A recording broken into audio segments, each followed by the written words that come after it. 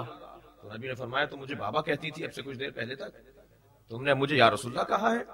فرمایا بابا ابھی تو آیت نازل ہوئی ہے کہ محمد کسی کا بابا نہیں ہے. کہا تمہارے لیے نہیں ہے, اس لیے کہ تمہارے ساتھ جو میرا رشتہ ہے, توجہ چاہوں گا, وہ باپ اور بیٹی کا نہیں ہے, رسالت کا رشتہ ہے.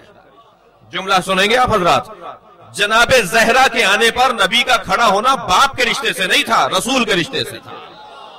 صلوات پڑھے محمد و آل محمد.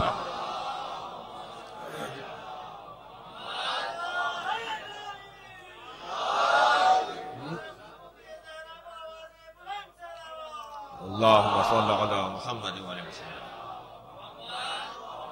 نواسوں کے لیے اپنے شانوں کو جھکا دینا اور انہیں اپنی پشت پر بٹھا دینا, یہ نانا کے رشتے نہیں تھا, یہ رسالت کے رشتے سے تھا.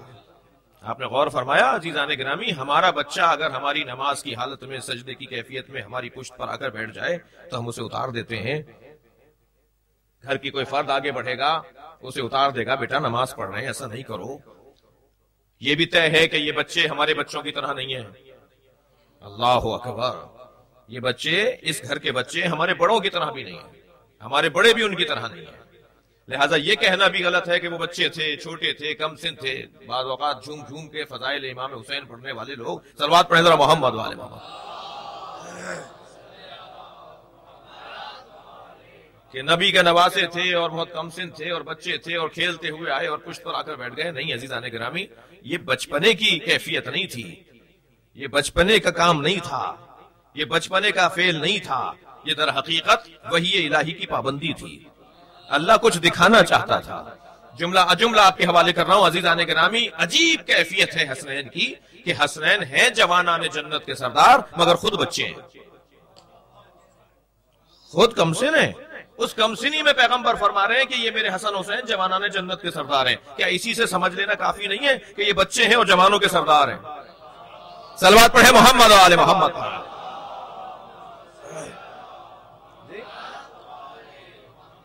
ان کی کیفیت کم سنی اور صغر سنی جو ہے وہ کچھ اور ہے.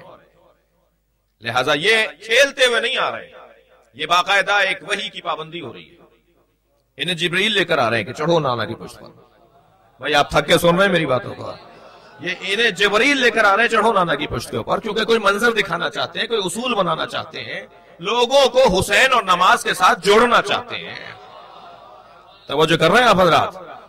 بیٹھ گئے نبی کی پشت پر امام حسین آ کر. کیا کیا پیغمبر نے؟ جھٹکا دے کر گرا دیا. صلوات پڑھے ذرا محمد و آل محمد. جی کیا امام حسین کو اشارہ دے کر جھٹکا دے کر گرا دیا؟ حسین اترو میری پشت سے.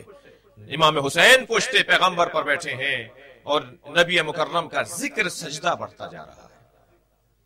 ذکر سجدہ بڑھتا رہا یہاں تک کہ 70 مرتبہ. اسی لیے مستحب ہے 1 مرتبہ 3 مرتبہ 7 مرتبہ 70 مرتبہ ذکر سجدہ. یعنی اگر حسین پشت پر بیٹھ جائیں, نبی کی پشت پر بیٹھ جائیں, تو حسین کی وجہ سے نماز کم نہیں ہوتی ہے, نماز بڑھ جاتی ہے. صلوات پڑھے ذرا محمد و آل محمد. وہ کیسے لوگ ہیں جو حسین کی وجہ سے نماز کو کم کر دیتے ہیں؟ پیغمبر کی نماز تو حسین کی وجہ سے بڑھتی ہے. حسین نماز بڑھانے کا سبب ہے, نماز کم کرنے کا سبب نہیں ہے. پوچھتے پیغمبر پر بیٹھے ہیں اور جب خود اتریں گے, جب نبی سجدہ اپنا مکمل کریں گے. کیسے ممکن ہے؟ توجہ چاہوں گا. کیسے ممکن ہے نبی سجدہ کر رہے ہوں, حسین پشت پر بیٹھے ہوں, نبی کو پتا ہے کون بیٹھے ہیں؟ کیسے ممکن ہے سجدہ اللہ کا ہو رہا ہو اور خیال حسین کا نہ ہو؟ میں وضاحت کروں گا جو کہنے جا رہا ہوں. نبی سجدہ اللہ کا کر رہے ہیں, حسین کا ذکر بھی ذہن میں ہے, حسین کا خیال بھی ذہن میں ہے. اس کیفیت میں اللہ کا سجدہ امام حسین نبی مکرم کر رہے ہیں. اگر یہ والی بات حلق سے نہیں اتر رہی تو یہ بات تو حلق سے اتر جائے گی نا, کہ سب سے مہنگی نماز جو ہے, سب سے مہنگی. اللہ کی عبادتیں بہت ہیں مگر سب سے نماز بھی بڑی اہمیت کی حامل ہے, مگر نمازوں میں سب سے مہنگی نماز ہے جو خانہ کعبہ میں مقام ابراہیم پہ پڑھی جاتی ہے. پاکستان سے تو اس وقت 3-4 لاکھ کا حج ہو رہا ہے, سب سے مہنگی نماز ہے. صلوات پڑھے ذرا محمد و آل محمد. توجہ کر رہے ہیں جی؟ 2 رکعت نماز, سب سے مہنگی 2 رکعت نماز کون سی ہے؟ جو جا کر مقام ابراہیم پر طواف خانہ کعبہ کرنے کے بعد 2 رکعت نماز مقام ابراہیم پر پڑھنی ہے. طواف باطل ہو جائے گا اگر 2 رکعت نماز مقام ابراہیم پہ نہ پڑھی جائے. یا اللہ خانہ کعبہ میں کہیں بھی پڑھ لیں، تیری تو نماز ہے، چھت پر جا کے پڑھ لیں، باب عمرہ پہ جا کے پڑھ لیں، جی مقام صفا و مروہ کی طرف پڑھ لیں، یہ مقام ابراہیم پر ہی 2 رکعت نماز کیوں ہے؟ اللہ بتانا چاہتا ہے میرا سجدہ کرو مگر ابراہیمی فکر کے ساتھ کرو. کیسے ممکن ہے اللہ کا سجدہ اور مقام ابراہیم ذہن میں نہ ہو؟ صلوات پڑھیں محمد و آل محمد پر. یعنی ابراہیم کی یاد کے ساتھ تو اللہ کا سجدہ سب سے مہنگا سجدہ. ابراہیم کی یاد کے ساتھ تو اللہ کا سجدہ جائز ہے، جائز ہی نہیں ہے، واجب ہے. اور اگر پیشانی سجدہ گاہ پر رکھنے والے کو یہ خیال آ جائے کہ میں خاک پہ سجدہ کر اس لیے رہا ہوں کہ یہ حسین کے خون کی خاک ہے جسے قربانی کے وقت میں دیا گیا، جس پہ قربانی دی گئی، تو کیسے ممکن ہے کہ سجدہ گاہ سامنے ہو، اللہ کا سجدہ ہو رہا ہو اور قربانی دینے والے کی یاد نہ ہو؟ قربانی دینے والے کی یاد کے ساتھ اللہ سجدہ چاہتا ہے. اگر ابراہیم اور حسین کی یاد کے بغیر اللہ کی عبادت ہوگی تو اٹھک بیٹھک ہوگی، نماز نہیں ہوگی. یہ در حقیقت ان قربانی دینے والوں کے ذکر کے ساتھ اللہ کی عبادت ہے جو عروج پاتی ہے اور کمال پاتی ہے. سجدگاہ کے اوپر ہم سر رکھتے ہیں، کہنے لگے کہ کیا ہے یہ جس پہ آپ سر رکھ رہے ہیں؟ یہ تو کفر ہے، یہ تو شرک ہے. جی سجدگاہ پر سر رکھ رہے ہیں یا سجدگاہ سے پہلے سجدگاہ کے لیے سر رکھ رہے ہیں؟ السجود للتراب ہے یا سجود علی التراب ہے؟ جی سجدہ مٹی کے لیے ہے یا سجدہ مٹی پر ہے؟ اگر سجدہ مٹی کے لیے ہو تو پھر یہ ہوگا کوئی شرک ہوگا، کچھ بھی ہوگا. لیکن سجدہ مٹی پر ہے، مٹی پر سجدہ کر کے گویا انسان کو یہ سمجھایا جا رہا ہے کہ تم اپنی حقیقت کو پہچانو. تمہاری حقیقت کیا ہے؟ عاجزی کی انتہا ہے سجدہ مٹی پر کرنا، عاجزی کی انتہا. جب تم سجدہ گاہ اور خاک کے اوپر اپنا سر رکھو گے تو تم اپنی حقیقت کو پہچانو گے. یہ آپ نے بات ہماری سنی بھی ہے، کراچی میں ہم نے ایک جگہ یہ بات کی ہے، لیکن بات آ گئی ہے تو یہاں بھی کر رہا ہوں کہ مولا کائنات سے 2 سجدوں کا فلسفہ پوچھا گیا کہ یہ 2 سجدے کیوں ہیں؟ قیام ایک ہے، رکوع ایک ہے، تشہد ایک ہے، یہ 2 سجدے کیوں ہیں؟ تو امام نے قرآن کی آیت تلاوت فرمائی. امام نے فرمایا منہا خلقناکم، پہلا سجدہ، اس سے تمہیں پیدا کیا گیا ہے. وفیہا نعیدکم، اور اسی میں لوٹ کے واپس جاؤ گے، یہ دوسرا سجدہ. صلوات پڑھیں محمد و آل محمد پر.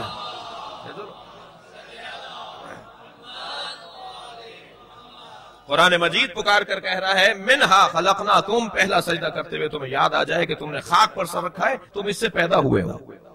اور دوسرا، اسی آیت کا دوسرا فقرہ کہتا ہے وَفِيهَا نُعِيدُكُمْ، اور اسی میں پلٹ کر جاؤ گے. یعنی پہلا سجدہ تمہاری ولادت کا تمہیں یاد دلائے اور دوسرا سجدہ تمہاری موت تمہیں یاد دلائے. جملہ سنے مولا کائنات کا، فرماتے ہیں ان 2 سجدوں کے درمیان ہے استغفار جو تمہاری زندگی ہے. صلوات پڑھیں ذرا محمد و آل محمد.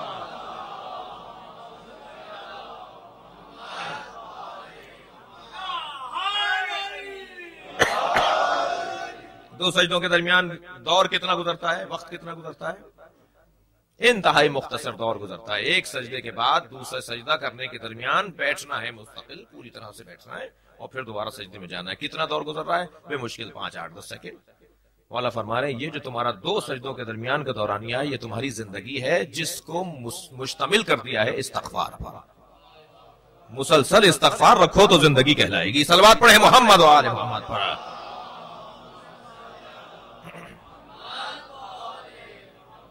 اب اس خاک پر سجدہ اس لیے کیا جا رہا ہے تاکہ انسان اپنی حقیقت کو پہچانے، اپنے آپ کی طرف توجہ دے. کہنے لگے کہ یہ تو شرک ہو رہا ہے. ہم نے کہا ہم تو خاک پر سر رکھتے ہیں، آپ کس پہ رکھتے ہیں سر؟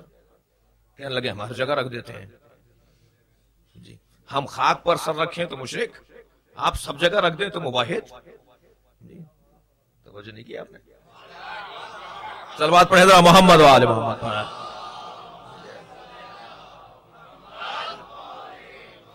کہنے لگے یہ خاک کربلا کیا ہے؟ اس کے اوپر تو خون حسین گرا ہے تو خون لشکر یزید بھی گرا ہے، تو پھر اس کا احترام کس بات کا ہے؟ اسی خاک کربلا پہ یزیدی لشکر کا خون تو زیادہ گرا ہے، وہ تو ہزاروں میں مرے ہیں، یہاں تو 72 شہید ہوئے ہیں.